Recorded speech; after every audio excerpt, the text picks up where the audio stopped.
లలిత exchange Utsav పాత నగల అదే బరువుకి కొత్త నగలు తీసుకో నగల ప్రైస్ లో 20% ఆదా చేసుకోవచ్చు. ఏపీ రాష్ట్రంలో మీరు ఇంతకుముందు అన్నారు జైలుకి పోయి వచ్చిన వాళ్ళు హీరోలుగా మారుతున్నారు, సొసైటీలో చాలా స్ట్రాంగ్ అవుతున్నారు. మరి చంద్రబాబు నాయుడు గారు జైలుకి వెళ్ళొచ్చారు. ముందు జైలుకి పోయిన వాళ్ళు లాస్ట్ కాదు అంటే ఇప్పుడు ఆయన మళ్ళీ ఎన్నికలకు వెళ్ళే అవకాశం ఉంది కదా 2020. అంటే ఇప్పుడు నా లెక్క ప్రకారం మేబీ ఒకవేళ రెండోసారి అరెస్ట్ అయితే పరిస్థితి ఏందమ్మా? అవకాశం ఉందా అరెస్ట్ అవ్వడం? ఉంది, there is a chance. Okay, ఒకవేళ ఆయన బెయిల్ క్యాన్సిల్ అయితే పరిస్థితి ఏంది? సో నా ప్రిడిక్షన్ నేను మళ్ళీ చెప్పాను కాబట్టి ఇంటర్వ్యూలో ఇప్పుడే చెప్తున్నా, చంద్రబాబు నాయుడు గారు జైలుకు మళ్ళీ వెళ్ళకుంటే ఇట్ ఈస్ ఓకే. ఒకవేళ చంద్రబాబు నాయుడు గారు జైలుకి కనుక వెళ్ళాల్సిన పరిస్థితి కనుక వస్తే మేబీ టీడీపీ ఎలక్షన్ను బైకాట్ చేసే అవకాశం ఉంది, ఇప్పుడే చెప్తున్నా. ఓకే, బట్ సినారియో చూస్తూ ఉంటే బీజేపీ, జనసేన, టీడీపీ పొత్తుతో వెళ్ళే అవకాశం ఎక్కువగా ఉంది. ఎవరు వెళ్ళినా జగన్మోహన్ రెడ్డికి గెలుస్తాడు, సీట్లు తగ్గుతాయి. ఓకే, అంటే నువ్వు అంటున్నావు అట్లా, రేపు పొద్దున ఏమవుతుందో తెలియదు. తెలంగాణ ఎన్నికల తర్వాత ఆంధ్ర రాష్ట్ర రాజకీయాలు మలుపు తిరిగే అవకాశం ఉంది. తెలుగుదేశం జనసేన సఖ్యత మీద అనుమానపు నీడలు వచ్చే అవకాశం ఉంది. తెలంగాణలో బీజేపీతో జనసేనకు వచ్చినటువంటి రిజల్ట్ను బట్టి ఆంధ్రాలో టీడీపీ ఆలోచించే అవకాశం ఉంది. రెండోది ఏంటంటే చంద్రబాబు నాయుడు గారి కాంబినేషను, పవన్ కళ్యాణ్ గారి కాంబినేషన్ ఒక్కసారే వర్కౌట్ అవుతుంది జాతకరీత్యా. అందుకని నేను తర్వాత ఎప్పుడు నేను చెప్తున్నది అదే, వర్కౌట్ కాదు అని చెప్తున్నా. ఎందుకంటే చంద్రబాబు నాయుడు గారిది పుష్యమి నక్షత్రము, పవన్ కళ్యాణ్ గారిది ఉత్తరాషాఢ నక్షత్రం, మకర రాశి. అందుకని ఈ కాంబినేషన్ వర్కౌట్ కాదు. రెండోది పవన్ కళ్యాణ్ గారికి ఏలినాటి శని స్టార్ట్ అయింది 2017లో. చంద్రబాబు గారితో పవన్ కళ్యాణ్ గారు సఖ్యత వహించి గెలిచింది ఎప్పుడు? 14లో, అంటే ఏలినాటి శని స్టార్ట్ కాకముందు. 2017లో స్టార్ట్ అయిన ఏలినాటి శని 2025 జూలై వరకు ఉంది పవన్ కళ్యాణ్ గారికి. ఇక్కడ కేటీఆర్ గారి పరిస్థితి ఏందో అక్కడ సేమ్ ఆయన పరిస్థితి కూడా అంతే. అందుకని నా ఉద్దేశం ప్రకారం ఏంటంటే వీళ్ళ కలయిక తెలుగుదేశానికో లేకుంటే ఇంకొకళ్ళకో మైనస్ అయ్యే పరిస్థితి ఉంటుంది తప్ప పాజిటివ్ అవుట్కమ్ వస్తుంది అని నేను ఎక్స్పెక్ట్ చేయట్లా జాతకపరంగా, నా ఉద్దేశం ప్రకారం. సో అందుకని రేపు ఏవైనా మార్పులు జరిగే అవకాశం ఉంది ఆంధ్రప్రదేశ్లో. ఓకే, సో ఇప్పుడు ఎన్నికలకి వెళ్ళే అవకాశం లేదు అని అంటున్నారు కదా, ఒకవేళ టీడీపీ వైదొలిగించుకునే అవకాశం కనిపిస్తుందా జనసేన? అదే చెప్తున్నా నేను అనే పాయింట్ ఏంటంటే చంద్రబాబు నాయుడు గారు ఒకవేళ మళ్ళీ జైలుకి వెళ్తే మొత్తం ఎలక్షన్ సినారియో మారిపోతుంది. ఇప్పుడు మార్చి ఎండింగ్లో ఎలక్షన్లు ఉంటాయి ఆంధ్రాలో, మే 1st రిజల్ట్ వస్తాయి. సో మార్చిలో ఎలక్షన్లు అన్నా కానీ, మార్చి ఎండింగ్ కన్నా కానీ, ఒకవేళ ఈయన సపోజ్ జనవరిలో లోపలికి వెళ్ళారనుకోండి, మళ్ళీ టోటల్ సినారియో మారిపోతుంది కదా, స్టేట్ సినారియో మారిపోతుంది. బట్ ఈ పరిణామాలన్నీ సింపతిగా మారే అవకాశం లేదా? ఏముండదు సింపతి అంటే, సింపతి ఒకవేళ అట్లా అనుకుంటే జగన్మోహన్ రెడ్డి గారు 2014లో సీఎం కావాలి. ఎందుకు అంటే మా నాయకుడిని ఇబ్బంది పెడుతోంది ప్రభుత్వం, ఆ స్టేజ్ దాటిపోయింది, డెవలప్మెంట్ ఏమీ చెయ్యట్లేదు, ఏముండదు, డబ్బులు ఇచ్చి సోమర్లను చేస్తున్నారు జగన్ అని విమర్శించే వాళ్ళు చాలా మంది ఉన్నారు. అవన్నీ మళ్ళా టైంపాస్ జాతకము.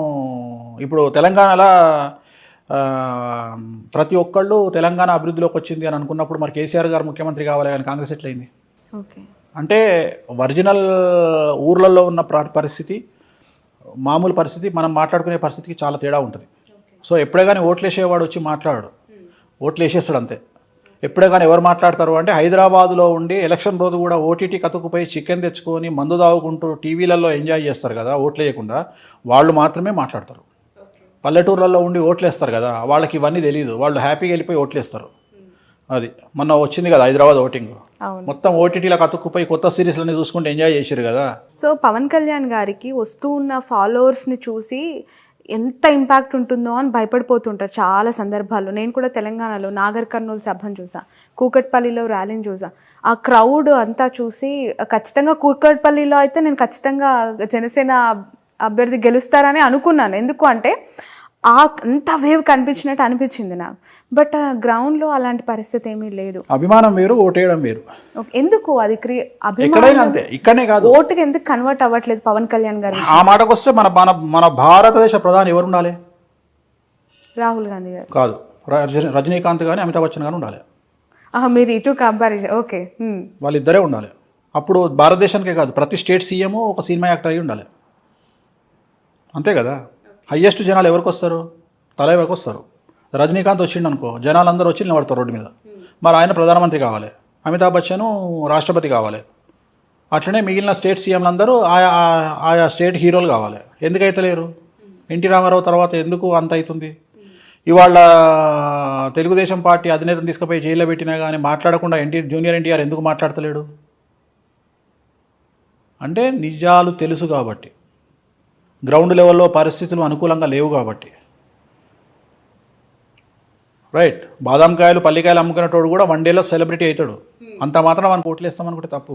ఓకే, రైట్, బర్రెలు కాల్చుకునే అక్క వీడియో పెడితే సపోర్ట్ కొడతాం కానీ ఓట్లు వేయం, ఓన్లీ సపోర్ట్ కొడతాం. ఓకే, అంతే. పవన్ కళ్యాణ్ గారి పరిస్థితి కూడా బర్రె లెక్కతో సమానం అంటారా? బర్రె లెక్కతో సమానం అనట్లేదు నేను అనేది. సెలబ్రిటీ స్టేటస్ వేరు, జనాలు రావడం వేరు, ఆ వచ్చిన వాళ్ళు ఓటు హక్కు కింద కన్వర్ట్ అవ్వడం వేరు. నేను మాట్లాడేది అది. దాన్ని చూసి జనాలను చూసి ఓట్లు పడతాయి అనుకోవడం తప్పు అని చెప్తున్నా. అటు చూస్తే బీఆర్ఎస్ పార్టీలో కేసీఆర్ గారికి కారాగారం లేదంటే న్యాయపరమైన చిక్కులు అని మాట్లాడారు. నేను కేసీఆర్ గారు ఒక్కరికే చెప్తలేను, తెలంగాణ వ్యాప్తంగా సుమారు 8 నుండి 9 మంది రాజకీయ నాయకులకు, సుమారు 4 బిజినెస్ మ్యాన్లకు, సుమారు ఒక స్వామీజీకి ఈ థ్రెట్ ఉందని చెప్తున్నాను నేను. ఈ న్యాయపరమైన చిక్కులు ఒక స్వామీజీకి కూడా, ఒక సన్యాసి, స్వామీజీ, పీఠాధిపతి, నువ్వు ఏమనుకుంటావో అనుకో, కాషాయం వేసుకునే ఆయన ఎవరో కావచ్చు.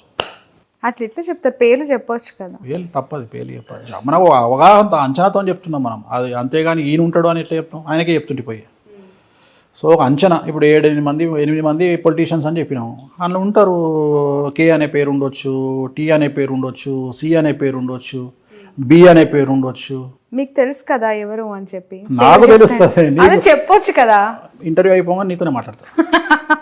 నేను ఆల్రెడీ గెస్ట్ చేశాను. సో ఇంతమంది రాజకీయ నాయకులు అంటున్నారు, ప్రముఖులు అంటున్నారు, అంటే రాష్ట్రంలో ఇకపై పరిణామాలన్నీ చాలా రంజుగా ఉండబోతుంది. మామూలుగా ఉండదమ్మా, ఐమాక్స్ స్క్రీన్లో చూడొచ్చు. తెలంగాణలో డెడ్ పాలిటిక్స్, ఏపీలో ఎప్పుడు యాక్టివ్ పాలిటిక్స్. అసెంబ్లీ స్టార్ట్ అయినా కాకపోయినా నిమిషం ఒక బ్రేకింగ్ న్యూస్తో జర్నలిస్టులు ఉరుకులు పరుగులు ఏపీలో. కానీ తెలంగాణలో అట్లుండేది కాదు. 10 సంవత్సరాలు కూడా ప్రతిపక్షం అనేది కొంత అనుకున్న మెజారిటీలో లేదు కాబట్టి వన్ సైడెడ్గా కేసీఆర్ గారి ప్రభుత్వం మంచి పాలన అందించింది. అవుట్రైట్గా ఇక్కడ ప్రశ్నించే వాళ్ళ యొక్క సంఖ్య తక్కువగా ఉంది అని భావించే వాళ్ళు ఉండేవాళ్ళు. సో ఇప్పుడు అది రివర్స్ అవుతుందా? ప్రశ్నించే వాళ్ళ సంఖ్య కంటే భయపడే వాళ్ళ సంఖ్య ఎక్కువ ఉంది అని నేను అనుకున్నా.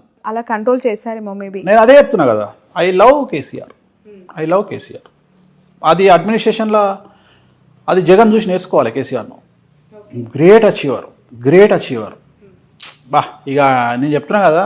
ఎలా ఇన్స్పైర్ అయ్యారు గురుజీ? అంటే ఆయనను చూసినప్పుడు కేసీఆర్ గారి బిహేవియర్ కావచ్చు, మెంటాలిటీ కావచ్చు, ఆయన యాక్టివిటీస్ మీకు అంటే గ్రేట్ అచీవర్గా అంటే ఏం లేదు. ఇప్పుడు నేను కేసీఆర్ నుండి అంటే ఏం లేదమ్మా, సమాజంలో తిరుగుతున్నప్పుడు ఎప్పుడు మనము నిత్య విద్యార్థిగానే ఉండాలి. ఒక్కొక్కళ్ళ దగ్గర నుండి కొన్ని నేర్చుకుంటాం. ఇప్పుడు జగన్మోహన్ రెడ్డి గారి దగ్గర నుండి, రేవంత్ రెడ్డి గారి దగ్గర నుండి నేర్చుకున్నది ఏంటంటే, నేను జగన్మోహన్ రెడ్డి గారు జైలుకు పోయినా కూడా, ఒక సీఎం కొడుకు అయ్యి ఉండి అన్ని డబ్బులుండి కూడా జైలుకు పోయి కష్టాలు అనుభవించి కూడా ఆయన ఎప్పుడు తన కాన్ఫిడెన్స్ను కోల్పోలే. అట్లనే రేవంత్ రెడ్డి గారు కూడా 109 కేసులు పెడితే కూడా ఆయన ఎప్పుడు చెల్లించలే. ఆయన టార్గెట్ సీఎం పదవే. సో అట్లా ఉన్నారు కాబట్టి వాళ్ళు అచీవర్స్ అయ్యారు. వాళ్ళు అంత హార్డ్ వర్క్ చేయకపోతే చాలామంది ఏదో ఉత్తుత ఇవాళ వేణుస్వామి వచ్చి టీవీ ముందర కూర్చొని మాట్లాడలే, ఒక టంగ్ స్లిప్ అయ్యి నోరు జారితే 30 ml అన్నట్టుంటుంది కథ. టీవీలో టెలికాస్ట్ అవుతుంది, గుర్తుంది కదా? గుర్తుందో మర్చిపోయినా మనం? గుర్తుంది. మరి అట్లుంటుంది కథ. మనం ఒక్కసారి ఎయిర్లోకి వెళ్ళిపోయింది అనుకో, వాయిస్ ఆడుకుంటారు జనాలు. అట్లనే కేసీఆర్ గారు అడ్మినిస్ట్రేటర్ అయిన తర్వాత రాజశేఖర రెడ్డి గారి దగ్గర ఉన్న గొప్పతనం ఏంది అంటే, పెద్ద ఆయన దగ్గర ఉన్నది ఏంటి అంటే, ప్రేమతో సరెండర్ అయ్యేవాళ్ళు పెద్ద ఆయనకు. కేసీఆర్ గారికి భయంతో సరెండర్ అవుతారు. తేడా అది. రాజశేఖర రెడ్డి గారు ప్రేమతో సరెండర్ అయిపోతారు. ఇదే భయం అక్కడ కూడా ఉండేది, కానీ ప్రేమతో సరెండర్ అయ్యారు. ఈయనకు భయంతో సరెండర్ అయ్యారు. మొత్తం మీద నువ్వు భయమో ప్రేమలో సరెండర్ కావడం ముఖ్యం. ఆధీనంలో ఉంచుకోవడం. నాకు అది నచ్చింది. ఆ కమాండ్ చేయడం అనేది గొప్ప విషయం.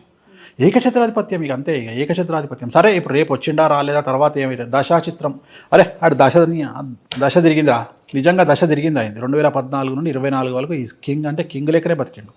పెద్ద ఆయన రాజశేఖర రెడ్డి గారు కూడా కింగ్లానే బతికారు. పదాలు తెలియని పెదవులకు అమృత వాక్యం అమ్మ. సంతానలేమి సమస్యతో బాధపడుతున్న ప్రతి స్త్రీమూర్తి బాధను మేము అర్థం చేసుకోగలం. 49 వరల్డ్ బెస్ట్ ఎంబ్రియాలజీ ల్యాబ్ మరియు జిల్ట్రిక్స్ అలారం సిస్టాన్ని మొట్టమొదటిసారిగా ఏపీ మరియు తెలంగాణలో ఈ నెల 9న ప్రముఖ సినీ నటి స్నేహ, స్పెయిన్ దేశానికి చెందిన international senior embryologist Javier Herrera గారు ప్రారంభించారు. ఈ శుభతరుణంలో రక్త పరీక్షలు, AMH test, RBS, semen analysis, ultrasound scan, follicle scan ఈ నెల 31 వరకు ఉచితంగా అందిస్తుంది. 49 49 అంటే సంతానం, 49 అంటే సంతోషం.